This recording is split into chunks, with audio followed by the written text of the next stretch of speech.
All right, this is Tuesday, week 4, and the first sentence we have is Greta and me asked Tim to bring them photos to we after class tomorrow. We should get rid of the me. It should be Greta and I because I is the subject. We should capitalize Tim. Greta asked Tim to bring them photos to we after class tomorrow, to bring those photos to us. Again, this goes with subject and object.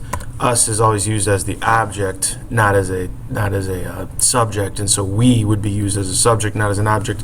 When we go over pronouns, we'll learn about that so you kind of understand it more. So Greta and I asked Tim to bring them photos to us after class tomorrow. And so if you notice down there, we have tomorrow, and that actually only has one M. Okay, so for tomorrow, to bring them photos, it should be those photos. Okay, so just a lot of one-word mistakes there that needed to be changed. Number 2, my parents' plane leaves at 3 o'clock and I'm taking they to the airport. You should capitalize my for my parents. My parents' plane, that is the correct plane, so that's good.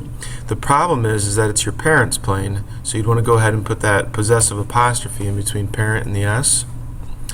It leaves at 3 o'clock. Now, what you kind of have here is a run-on sentence, so you need to put a comma here. Comma, and I'm taking, with an apostrophe, taking them to the airport. Okay? Now, number 3, you needed to find the direct object, I believe. Now, we haven't worked with direct objects yet this year, but what you do is you find the subject and the verb first. So, John's mother made him a delicious chocolate birthday cake. You find your subject and your verb. The subject is the mother, and what she do, she made. So if you can answer whom or what the mother made, that is your direct object. So if you look at that again, what did John's mother make? Oh, she made a cake. So that's your direct object. So cake is your direct object. Now the indirect object would be who receives the cake. So who did John's mother make the cake for?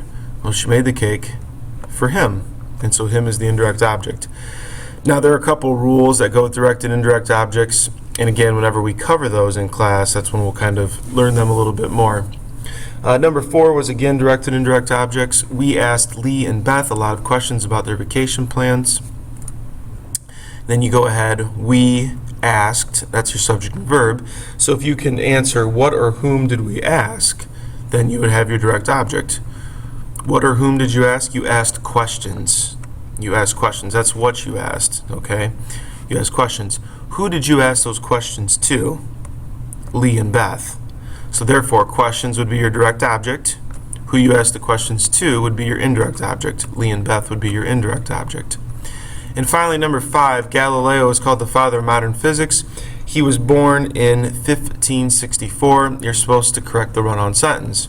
A couple of things you could do. You could just make a period and then capitalize he. That's a very simple way. So Galileo is called the father of modern physics, period. He was born in 1564. Probably the best way to do that sentence. Sometimes you can put a comma in conjunction in there, but in this case, it's just best to go with 2 sentences. And that is all for Tuesday, week 4. Go ahead and on the back of your paper and write down one thing you learned.